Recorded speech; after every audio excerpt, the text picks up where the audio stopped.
रुक्मिणी जी साक्षात महालक्ष्मी हैं और लक्ष्मी जी सदा नारायण की थी, नारायण की हैं, नारायण की रहेंगी। लक्ष्मी जी की जीवन में अतिशय कृपा यदि होने लगे तो हमें कभी भूल के भी अपने को लक्ष्मी पति नहीं मानना चाहिए। हम लक्ष्मी पुत्र हो सकते हैं।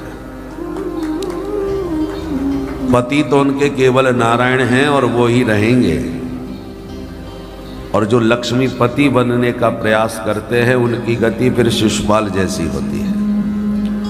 नारायण आते हैं और किसी न किसी बहाने से अपनी लक्ष्मी का पाणी ग्रहण करके ले जाते हैं। इसलिए लक्ष्मी जी की उपासना या तो मातृ रूप में हो या पुत्री के रूप में हो। माँ जैसे अपने बच्चों का लालन पालन भरण पोषण अपने वात्सल से करती हैं, ऐसे ही लक्ष्मी जी की कृपा से हमारा भी लालन पालन भरण पोषण सब हो रहा है। इसलिए लक्ष्मी हमारी माता है। हम लोग बचपन से ही माताओं के द्वारा सुनते आते हैं चंदा मामा दूर के, तो प्रश्न उठता है चंदा हमारे मामा कैसे हो गए, चंद्रमा जी मामा जी कैसे बन गए हमारे। बोले भाई सागर मंथन से लक्ष्मी जी भी प्रकट हुई और चंद्रमा भी प्रकट हुए, तो लक्ष्मी जी के भाई हो गए चंद्रमा, दोनों एक साथ प्रकट हो गए हैं सागर से। तो मामा तो माता जी के भाई हमारे कौन लगेंगे, मामा जी। तो लक्ष्मी जी हमारी माता जी हैं, इसलिए चंद्रमा जी हमारे मामा जी हैं। बोलो राधे राधे।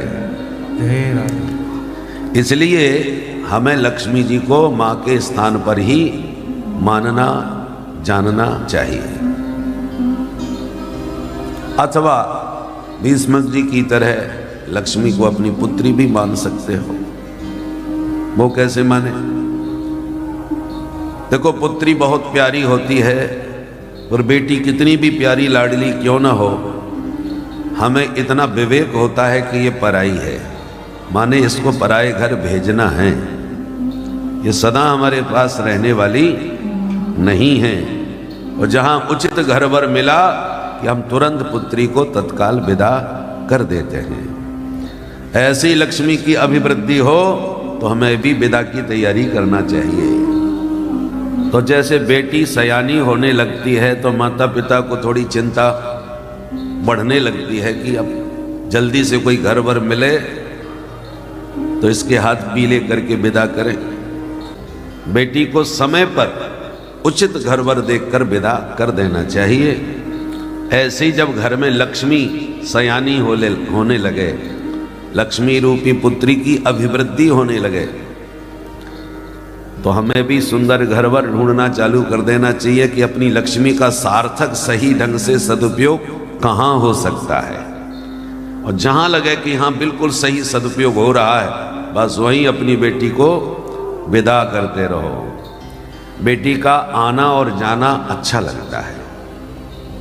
आवे नहीं वो भी ठीक नहीं, जावे नहीं वो भी ठीक नहीं, आना जाना उसकी शोभा बढ़ाता है। ऐसे लक्ष्मी आती रहे और जाती रहे, समय पर उसका सही ढंग से सदुपयोग होता रहे। ताजी हवा खाने के लिए खिड़की एक नहीं दो चाहिए, हवा आने के लिए और हवा जाने के लिए है, तभी फ्रेश हवा मिलती है। उसी प्रकार लक्ष्मी आवे तो साथ में जाने की विधि विचार कर लेना चाहिए कि कहाँ इसका सार्थक सदुपयोग हो। और जैसे हमारे काशीनाथ मंडपम में हमारे पांडे जी ने प्रारंभ से, हमने तो जब से यहाँ आना चालू किया तब से देख रहे हैं, उदारता के साथ यहाँ अपनी लक्ष्मी का सही सार्थक सदुपयोग करते हैं। भगवान की कथा के माध्यम से और भी विविध प्रकार से। पूज्य ब्रह्मचारी जी महाराज से तो हम सुनते रहते थे, और केवल सुनते नहीं देखते भी नहीं। ऐसे हम सबको शिक्षा लेनी चाहिए कि हमें अपनी लक्ष्मी रूपी पुत्री का पाणी ग्रहण कहाँ और कैसे करना है। बोलो राधे राधे। राधे राधे। अन्यथा क्या होता है, बेटी को समय पर घर वर न मिले तो कभी कभी वो स्वयं चुन करके चली जाती है। उसी प्रकार जब स्वेच्छा से जाती है तो अपकीर्ति का कारण बनती है।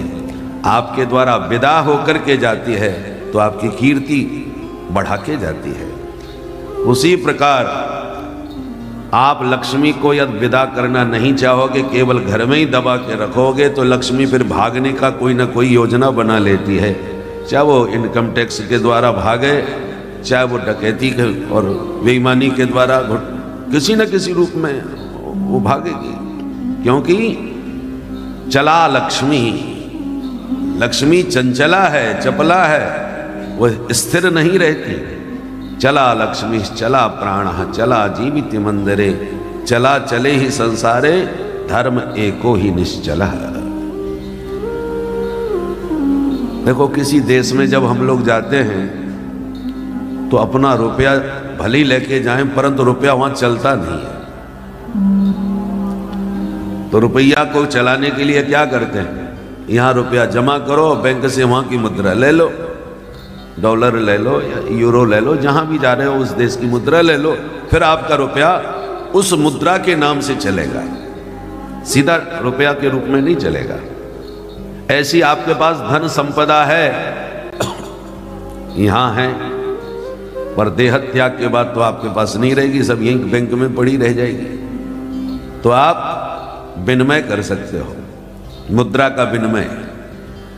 यहाँ की मुद्रा को माघ मेला में आकर के साधु संतों की सेवा में लगा करके उसको जो पारलौकिक यात्रा करनी है और जिस देश में हमें जाना है उस देश की मुद्रा के रूप में पुण्य रूपी मुद्रा को प्राप्त कर लो। जब आप उस राष्ट्र में जाओगे, देश में जाओगे, तब यही आपकी खर्च की हुई मुद्रा, विनिमय की हुई मुद्रा दिव्य पुण्य के रूप में उस देश में आपके काम आएगी। धर्म एको ही निश्चल, हमारे आपके द्वारा किया हुआ सत्कर्म है, धर्म है, वही हमको पारलौकिक यात्रा में सहायक सिद्ध होता है। धर्मानुगो गच्छति जीव एकः, जीव जाता है तो उसके साथ में अनुगामी कौन होता है, धर्मानुगः, धर्म ही उसके अनुगत होता है, पीछे पीछे चलता है। बाकी तो धनानि भूमौ पशुभिश्च गोष्ठे, नारी गृहद्वार जना श्मशाने, देहश्चितायां परलोक मार्गे, धर्मानुगो गच्छति जीव एकः। आपने कितनी भी खून पसीना से मेहनत से धन क्यों ना कमाया हो, फूटी कौड़ी आप जेब में धर के नहीं ले जा सकते। सब भूमि में यही या तो गड़ा रह जाएगा या बैंक में पड़ा रह जाएगा। कि लक्ष्मी जी पुत्री की तरह आए और जाए, उसमें उसकी शोभा है। जितना हो सके धन का सार्थक सदुपयोग करो। तो जैसे विदेश जाते समय अपने रुपए का मुद्रा से विनिमय करके मुद्रा के रूप में हम उसका सदुपयोग कर लेते हैं, ऐसी यहाँ किया हुआ शुभ कर्म हमारी पारलौकिक यात्रा में हमारे काम आता है। तो धनानि भूमौ पशुभिश्च गोष्ठे, नहीं तो धन पूरा धरती में रह जाएगा और जितने भी आपने चाहे कोई भी पाल रखे हों वो सारे पशु गोष्ठ में बंधे रह जाएंगे, देखते रह जाएंगे, साथ में कोई नहीं जाएगा। रुक्मिणी जी साक्षात लक्ष्मी हैं और भीष्मक जी ने पुत्री को चाहा था कि द्वारकाधीश कृष्ण को प्राप्त हो, परंतु बच्चों ने नहीं मानी बात, तो बेचारे मौन हो गए। परंतु जब पुत्री जहां चाहते थे वहीं पहुंच गई तो भीष्मक जी तो बड़े खुश हो गए, मेरा तो मनोरथ पूरा हो गया। और जो लक्ष्मी रूपी रुक्मिणी को अपनी पत्नी बनाना चाहता था उसकी दुर्दशा वही बेचारे शिशुपाल की बेइज्जती भी वही जिंदगी भर रोया। उसी प्रकार लक्ष्मी को कभी भोग्या मत समझो, या तो माँ समझो या पुत्री समझ करके उसका सार्थक सदुपयोग करना सीखना चाहिए। अच्छा, हर पिता अपनी बेटी का विवाह अपने विवेक से अच्छी जगह करता है। अब उसका विवेक है, किसी को डॉक्टर पसंद है, किसी को इंजीनियर पसंद है, किसी को विद्वान पसंद है, जो जैसा हो। शास्त्रों में तो बार बार कहते हैं, कई जगह लिखा रहता है कि जिसको ये ज्ञान ना हो वो ज्ञान ना हो उसे तस्मै कन्या न दीयताम, उसको अपनी बेटी नहीं ब्याहना चाहिए। विद्वान को बेटी ब्याहो। पर आजकल सोचने का नजरिया बदल गया है। कितना भी बड़ा विद्वान पंडित हो,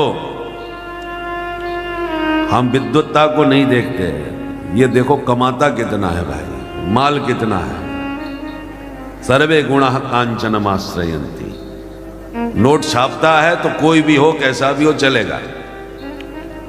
और नोट नहीं है तो चाहे जितने बड़ा विद्वान बना रहे, जल्दी से व्यक्ति राजी नहीं होता। आज की सोच यह है। उसी प्रकार आप अपनी लक्ष्मी का किस विधि से कहां सदुपयोग करना चाहते हो, उसका कहां पाणी ग्रहण करना चाहो, आपकी लक्ष्मी है, आप अपने विवेक से लगाओ। बहुत से लोग कहते हैं हमको भंडारे में कोई श्रद्धा नहीं है, खा पी के सब बराबर कर देते हैं। कुछ लोग कहते हैं यज्ञ करो, तो बोले नहीं, यज्ञ में स्वाहा स्वाहा करके घी साकल सब ऐसी झोंक देते हैं। ऐसी भी लोगों की मानसिकता है। तो ठीक है, तुम दरिद्र नारायण की सेवा करो भाई, दीन दुखियों की सेवा करके अपने धन का सदुपयोग कर सकते हो।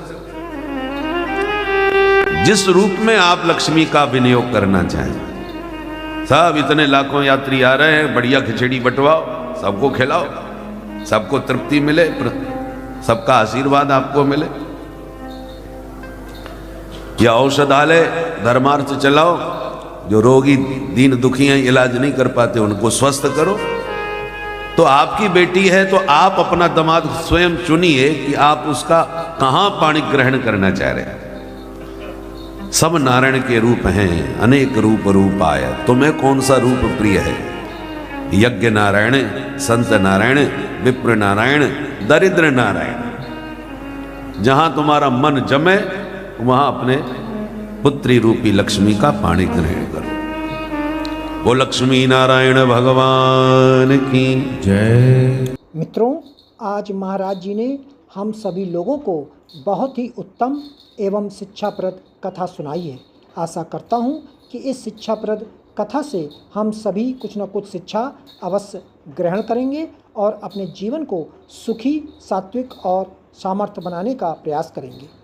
मित्रों, अगर आपको यह शिक्षाप्रद वीडियो पसंद आया हो तो वीडियो को लाइक करें और अधिक से अधिक लोगों को शेयर भी करें, जिससे और भी लोग महाराज जी की इस कथा से शिक्षा लेकर अपने जीवन को सुखी बना सकें।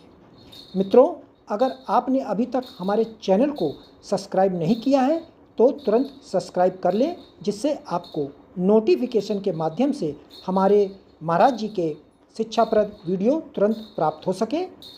मित्रों, तो कल फिर किसी न किसी महाराज जी के शिक्षाप्रद वीडियो के साथ आप लोगों के समक्ष फिर से प्रस्तुत होंगे। तब तक के लिए नमस्कार।